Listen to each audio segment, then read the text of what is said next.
மத்தியான உணவு நல்ல சோறை இப்படி குமிச்சு வச்சு மேல இருந்து குழம்பு ஊத்துனா அது ஐந்தருவி மாதிரி போற மாதிரி சாப்பிட வேண்டாம்.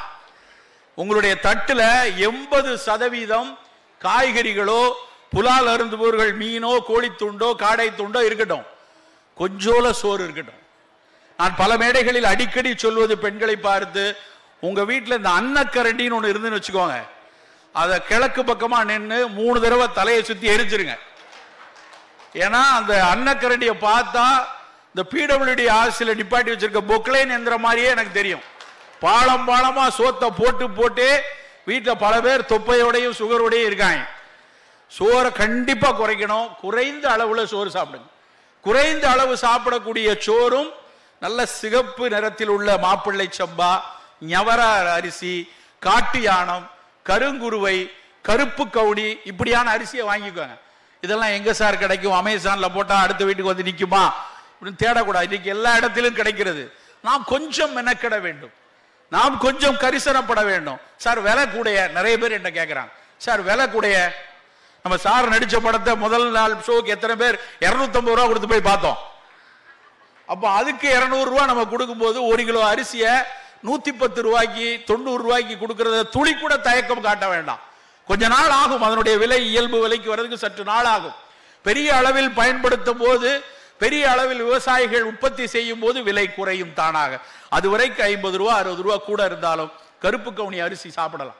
சாதாரணமா நினைக்கிறேன் கவுனி அரிசினா என்னன்ட்டு. ஆனா அதற்கு பின்னாடி இருக்கக்கூடிய மருத்துவ குணங்களை யோசிச்சோன்னு வைங்களேன். கருப்பு கவுனி அரிசிக்கு சீனாவில் என்ன பேர் தெரியுமா? திபெத்தில் என்ன பேர் தெரியுமா? பர்மாவில் என்ன பேர் தெரியுமா? ஃபோர்பிடன் ரைஸ் அப்படிமா. ஆங்கிலத்தில் ஃபோர்பிடன் ரைஸ்னா தண்டிக்கப்படக்கூடிய அரிசிங்களாம்.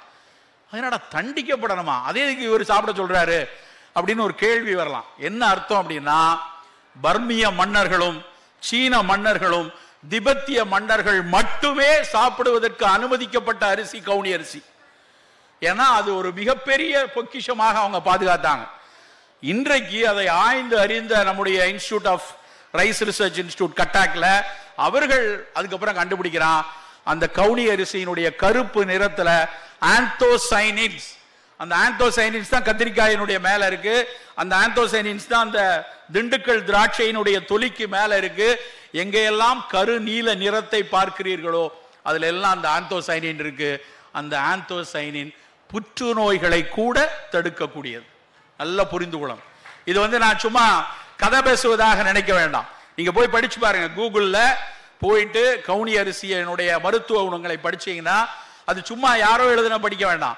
நல்ல பப்மெட் இண்டெக்ஸ் சேனல்ல இந்தியன் ரைஸ் ரிசர்ச் இன்ஸ்டிடியூட் பப்ளிகேஷன்ல பாருங்க, அந்த கவுனி அரிசியினுடைய ஆந்தோசைனின் எவ்வளவு நல்லது, அது எப்படி ஒரு ஃப்ரீ ராடிக்கல் ஸ்கேவெஞ்சராக, அதாவது செல்களுக்கு இடையில ஆக்சிஜன் மூலக்கூறு போய் இருக்கும்போது தான் அது செல்லை அழிக்கும். அப்படி செல்களுக்கு இடையில ஆக்சிஜன் மூலக்கூறு வராமல் விரட்டுவதற்குரிய தன்மையை அந்த கவுனி அரிசி வச்சிருக்கா. அப்போ உங்களுடைய சோறு ஒண்ணு கருப்பு நிறத்தில் இருக்கணும், இல்லைன்னா சிகப்பு நிறத்தில் இருக்கக்கூடிய ஞவர அரிசி, இல்லை என்றால் மாப்பிள்ளை சம்பா. அந்த சிகப்பு நிறம் லைகோபீன் அப்படின்னு ஒரு சத்து இருக்கு. அந்த லைகோபீன் சத்து இங்க இருக்கக்கூடிய ஆண்கள் நல்லா தெரிந்து கொள்ளணும். ஆண்களுக்கு மட்டும் வரக்கூடிய, ஆண்களினுடைய சிறுநீர் பாதையில பிளாடருக்கு கீழே இருக்கக்கூடிய கிளாண்ட் புரோஸ்டேட் கிளாண்ட். இந்த புரோஸ்டேட் கிளாண்ட் வயதாகும் போது எல்லோருக்குமே சற்று பருக்கும். அதுக்கு பினைன் புரோஸ்டேட் ஹைப்பர்ட்ரோஃபி அப்படின்னு ஆங்கிலேய மருத்துவர்கள் சொல்லுவாங்க. அந்த பினைன் புரோஸ்டேட் இருக்கும்போது ஒரு பயமும் கிடையாது, ஒன்றும் செய்யாது. ஆனா அது வெகு சிலருக்கு புற்றுநோயாக மாறிடும். 75 வயசுல ராத்திரியில 3 தடவை 4 தடவை எந்திரிச்சு யூரின் போறாரு. சில நேரத்தில் யூரின்ல இரத்த கசிவோ, சில நேரத்தில் சதை துணுக்குகளோ வருதுன்னு நம்மளுடைய தாத்தா சொல்லலாம். அப்படி சொன்னால் அது ஒருவேளை அந்த புரோஸ்டேட் கிளாண்டினுடைய புற்றாக இருக்கக்கூடும். அந்த புற்று வராமல் தடுப்பதற்கு இந்த லைகோபின் பயன்படுதுன்னு கண்டுபிடிச்சிருக்கான். அப்ப நம்ம சிவப்பரிசியும் கருப்பரிசியை என்ன பண்ண போகுது? வீட்டில் நாங்கெல்லாம் சின்ன பிள்ளையில அரிசின்னா சைக்கிளில் பின்னாடி 10 கிலோ வச்சு கட்டிட்டு போவோம். இனிமேல் தயவுசெய்து அப்படி வாங்காதீங்க.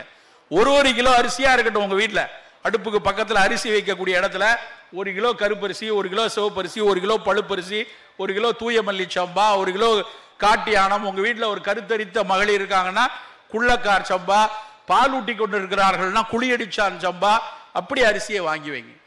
நிறைய காய்கறிகளும் கீரைகளும் சாப்பிடக்கூடிய பழக்கத்தை குழந்தை பருவத்தில் வரணும். கீரைகள்லாம் பார்த்தா ரொம்ப சாதாரணமா தோணும். ஆனா ஒரு கீரைகளில் இருக்கக்கூடிய கனிமங்களை நீங்கள் விலை கொடுத்து வாங்க முடியாது நண்பர்களே. யாராவது போய் இங்க இருக்க கூடத்தில் செலினியம் டேப்லெட்னு போய் வாங்கிட்டு வாங்களேன். என்ன விலை இருக்குன்னு கொஞ்சம் யோசிச்சு பாருங்க. ஆனா போய் பொன்னாங்கண்ணி கீரையை வாங்கி சாப்பிடுங்க, அது ஆட்டோமேட்டிக்கா உங்களுக்கு கிடைக்கும். முருங்கைக்கீரை இருக்கிறதுலே விலை குறைவா இருக்கக்கூடிய கீரை. எவ்வளவு சத்துக்களை வைத்திருக்கு. உலகம் முழுக்க மொரிங்கான்னு வித்துட்டு இருக்கான். மொரிங்கா டேப்லெட்ஸ் வந்து பெரிய அளவில் எக்ஸ்போர்ட் ஆகுது. மேட்டுப்பாளையத்தில் 80-90 ஏக்கர்ல லேண்ட் வச்சு வெறும் முருங்கைக்கீரையை ஸ்ப்ரே ட்ரை பவுடர் பண்ணி கேப்சூல் பண்ணி ஏற்றுமதி பண்ணி கொண்டிருக்கிறார்கள். ஆனா நம்ம முருங்கைக்கீரையை வீட்டில் சாப்பிட்றதுக்கு வலிக்குது எல்லாருக்கும். தினம் தினம் நம்முடைய உணவில் கீரையும் பழங்களும் காய்கறிகளும் இருந்து கொண்டே இருக்கும். புலால் என்றால் முதல் தேர்வு மீன்களா இருக்கட்டும். மீன்கள் மிகச்சிறப்பானது. குழந்தைகளுடைய படிப்புக்கு மீன்கள் மிகச்சிறப்பானது. பத்தியத்திற்கு ஆகக்கூடிய உணவு என்று காடையை சொல்கிறார்கள். காடை வந்து கோழியை விட மிகச்சிறப்பு. ஜாப்பனீஸ் குவில், அது குவில் அப்படிங்கிற ஒரு இனம். அந்த காடை புரதச்சத்துல இதை விட மிகச்சிறப்பு என்று எடுக்கிறாங்க. ஸோ அப்படி உங்களுடைய உணவுல மதிய உணவுல கொஞ்சோல சோறும் இவ்வளவு காய்கறியும் இருக்கணும்.